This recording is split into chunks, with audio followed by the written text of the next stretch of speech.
To give you here.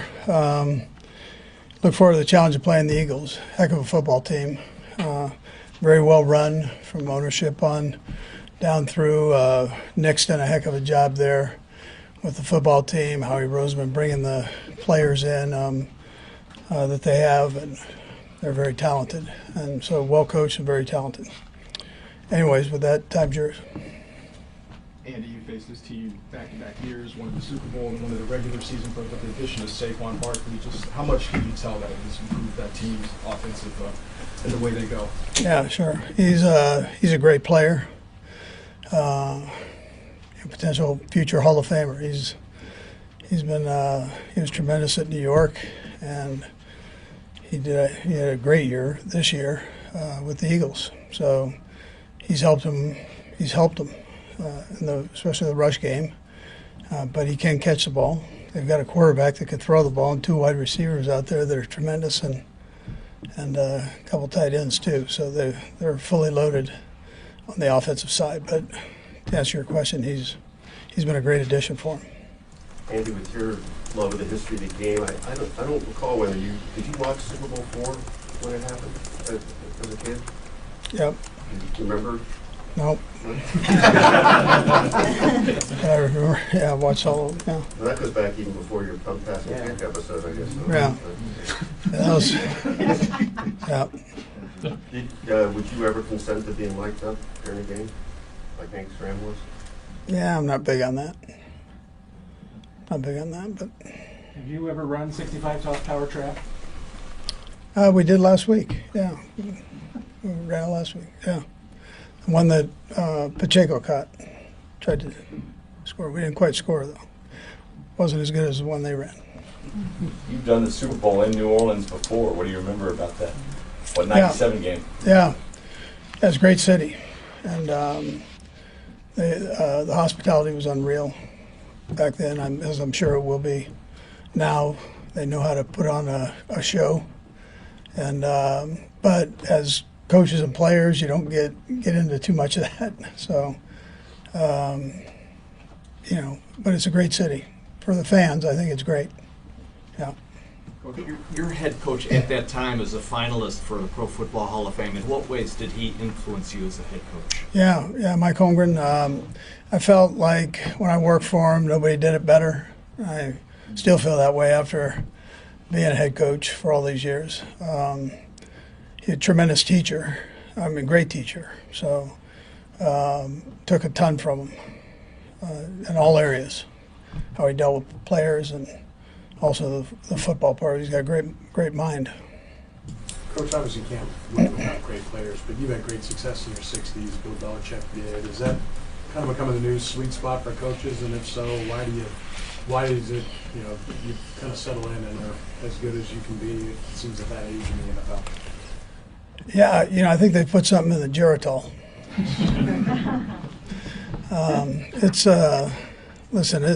I don't know. It's probably the experience, I guess, if you had to. And you got good players, which helps, and good coaches, so good organization.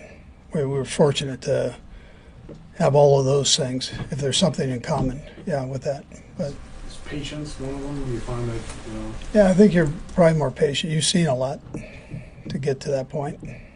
And so I know I'm more patient than when I was a younger head coach. You're up for one of the finalists for AP Coach of the Year. You won it a couple of decades ago. It's a weird award. Sometimes there's two they don't expect much for. I know you don't care probably if you win this thing, but I think it would be still an honor to be to this point of it with everything you guys have gone through this year that's been recognized by folks.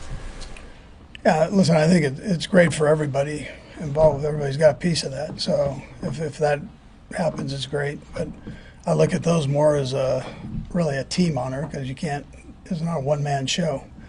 So you're really saying that your coaches did good, your players have done well, the organization's done well. If it happens, it happens. I wasn't even sure that was going on, but you could have just made that up. Coach, one on your when you ran 65 toss power trap last week, was that the first time? Is that also what it's called in your playbook too? Yeah, that's what we call it. So it's a tribute to the old guys. Yeah. Had you run that before? Or was that last No, time? that was the first time. Yeah. A lot has been said about Patrick's locked-inness in the postseason. Have you seen that evolve over the years that you've worked with him, or has he always been able to maintain just that consistent focus? He's been good with that. I'd say that's been a consistency. You can really see as the season builds up, he's even more focused and more focused. And you get to this time of the year, he's really locked in. Yeah. I'm curious if you've heard any of the reactions this week calling him, Michael Jordan, right? What do you make of those kinds of comparisons? Yeah, I haven't heard anything. I've tried not to listen to anything. I had to do my media things, but I don't tune in during the season at all. Andy, on that, Yeah. on that, just this continued issue of you guys maybe getting a friendly whistle, taking away from the actual accomplishments on the field.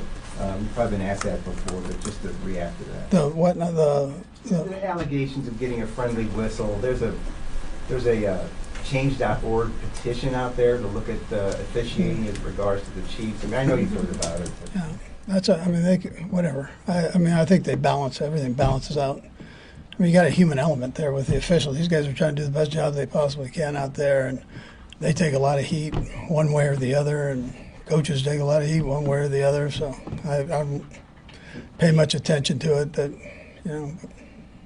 does your team use that as motivation? Is that something you're settling into that point where everybody's kind of, you're not the new guys on the block winning. Now people are kind of tired of winning. Is that? Yeah, I don't care. Fuel that?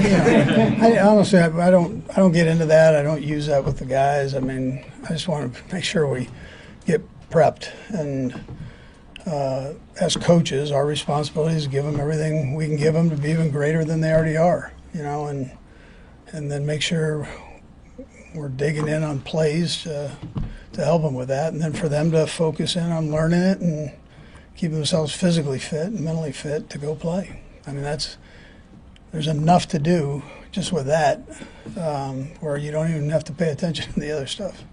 Coach, one on your plans for this week. Joe Tooney's been so good out at left tackle, but DJ's still in here. Is there any temptation to push Joe back in and go with Humphreys, or will you be sticking to what you've been doing? Yeah, it'll probably be the same. I mean, we'll rotate them all in there, but I think probably end up being the same when it's all said and done. Nate, let's go, Nate. We'll go across for a minute. Go, Nate.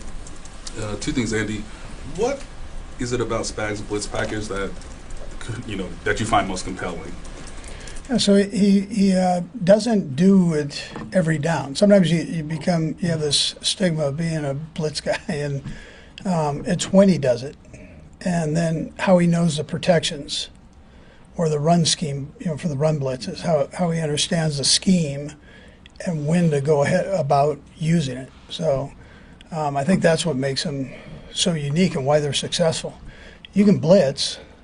They know the blitz is coming. They pick it up, and it's one of those deals. You call it, the offensive guy calls the right play for that time. Well, his objective is to find when that's not happening. Off the field, because you are going back to New Orleans, mind sharing your favorite meal in New Orleans? Yeah, man, I'll tell you, there is one. Emeralds.